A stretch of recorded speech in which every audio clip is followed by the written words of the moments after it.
All right, how's everybody doing? Uh, January 3rd, July 3rd. Tomorrow's 4th of July. Uh, Get fat holiday, fat and drunk holiday, so I won't be partaking in it. So I hope you guys have a good time. Um, we here in Chicago, over the last, I think, 3 or 4 days, they had, for the first time ever, a NASCAR racing event over on the streets of Lakeshore Drive.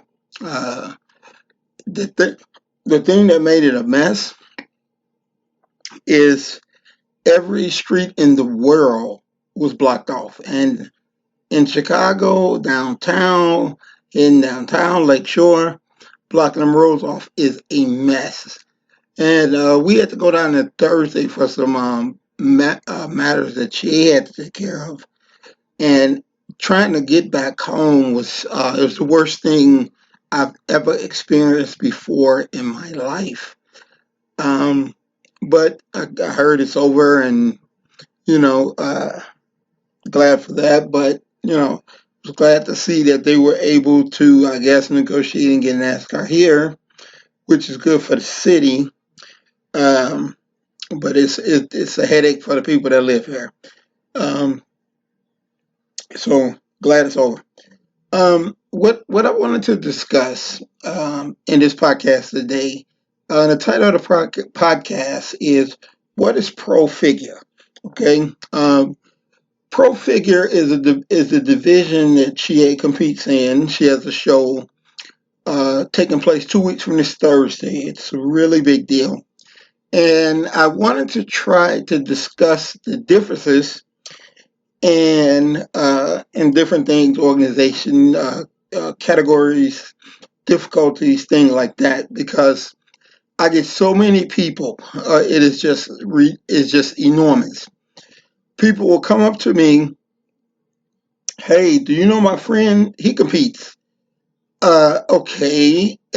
You're asking. This is like asking me, "Can I find a needle in the haystack?" It's like you have so many people that compete. You have so many different organizations. Um, the best organization that I feel to compete in, that are the largest, most visible and sanctioned organizations in the world, which is the ones that I've competed for, judged for, and promoted for. It's the one she is a member of. Um, a lot of people who don't like the challenges that come with competing against the best, they choose different organizations. I know a person that hosts his own show. It ain't sanctioned by nobody. It's just him. It's his show. And he turns out the shittiest people in the world. And people will come up and say, "Hey, do you know so and so? They competed at so and so show." No, we don't know them because we either compete for the NPC, which stands for the National Physique Committee. They're worldwide. They're in every country you can imagine. It's the only way to turn IFBB Pro, and the only people that you see in magazines when they did exist, or of top level bodybuilders, they had to go through the NPC and become certified for the IFBB. You will not never find another competitor that has competed for the MBBA, AGF, or BMW, or whatever the hell they competed for. That's just like uh, you know what NBA athletes are, right? Even come down to the lowest of the people, you know them because they're NBA.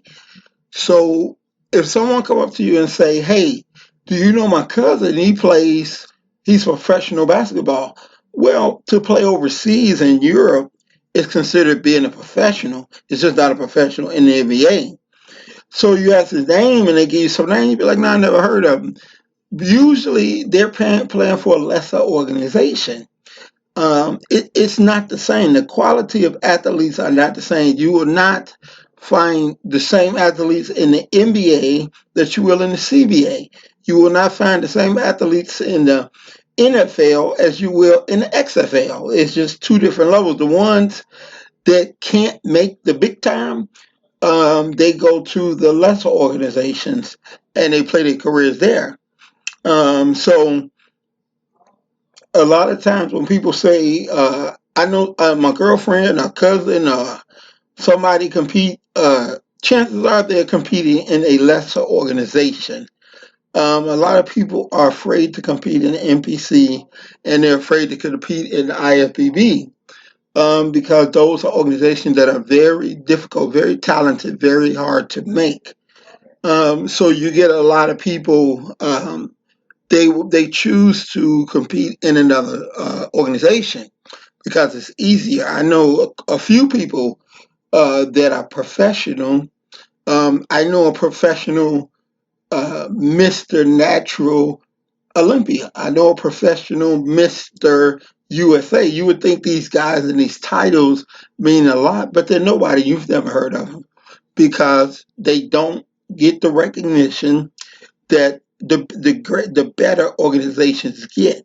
Okay, so first off, ask them what organization they compete for.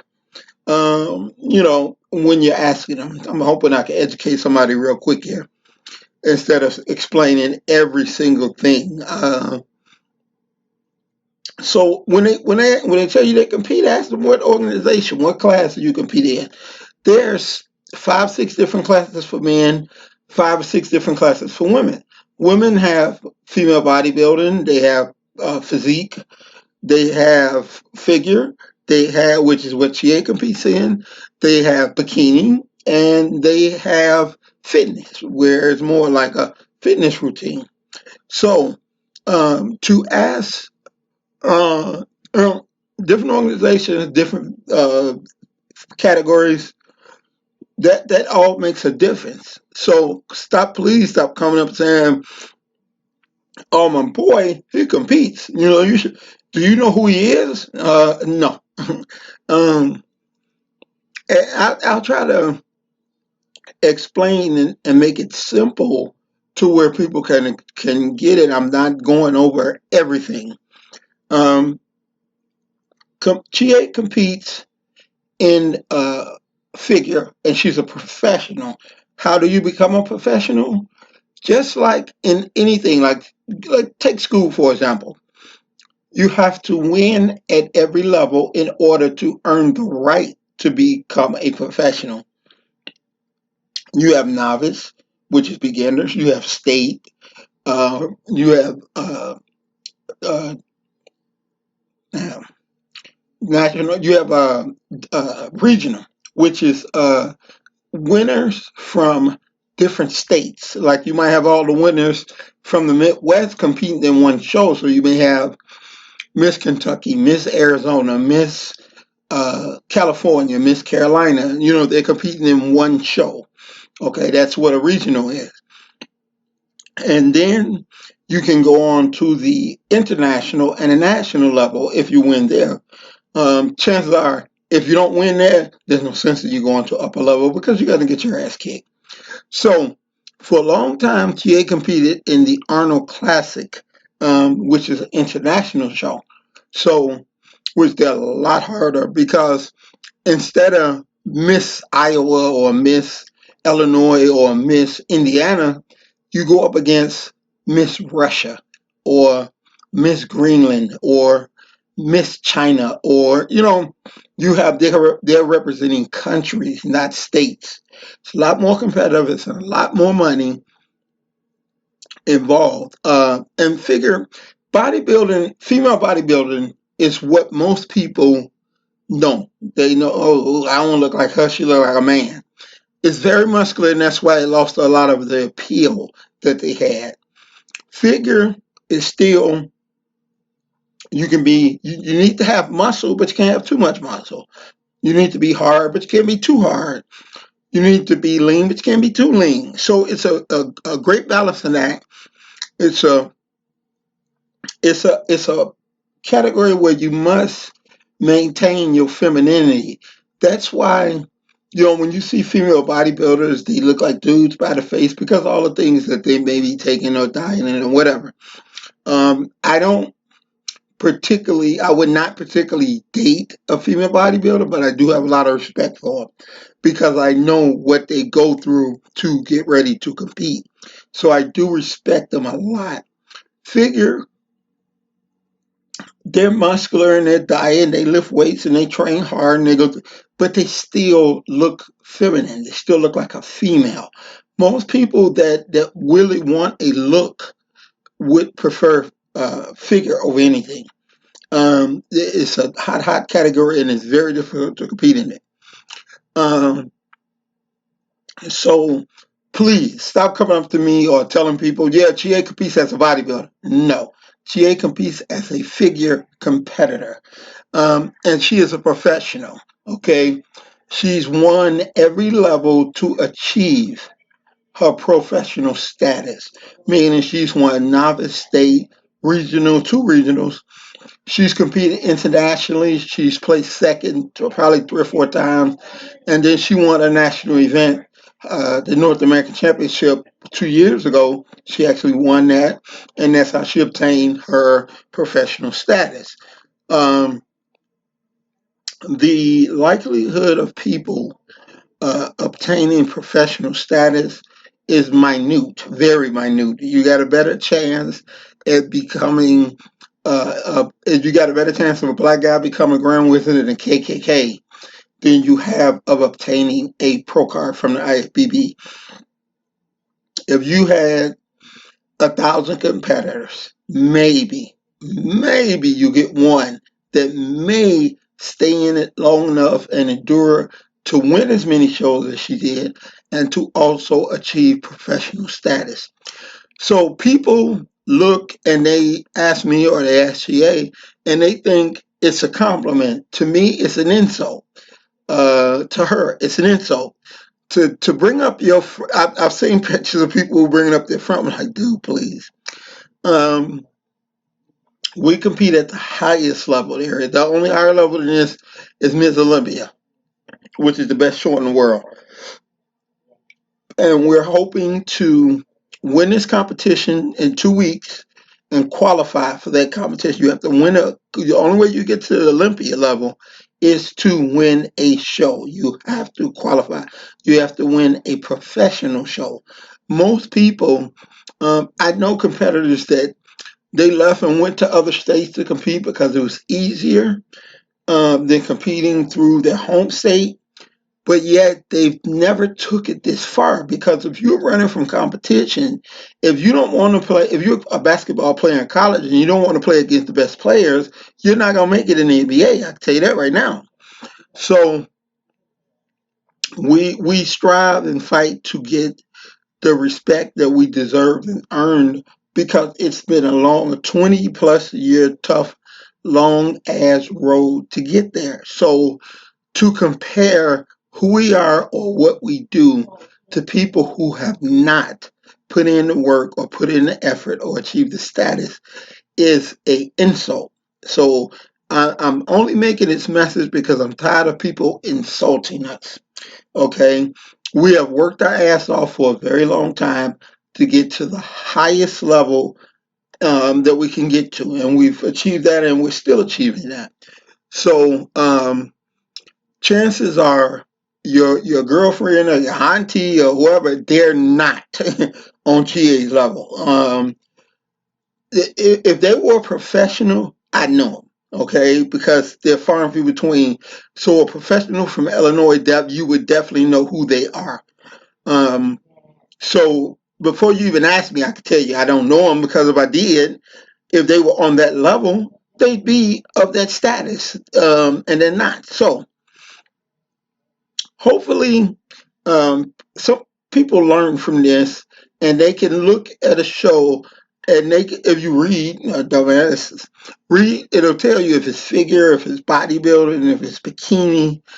Look at the difference of figure and bikini or figure and bodybuilding and understand and respect what we have been able to achieve.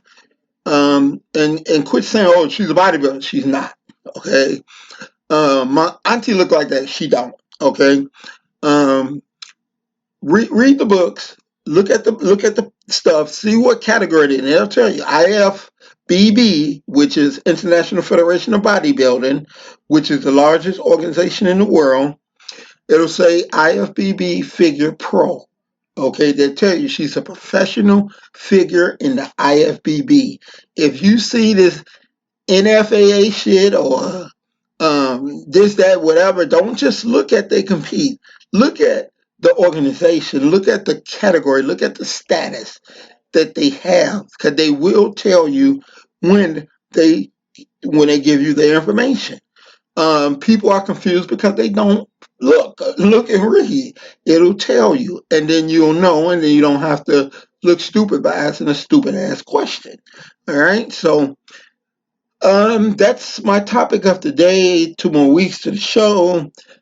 She's looking great. I can't wait. And once again, she's IFBB, International Federation Bodybuilder, figure professional, not amateur. She is a professional. She only competes against professionals.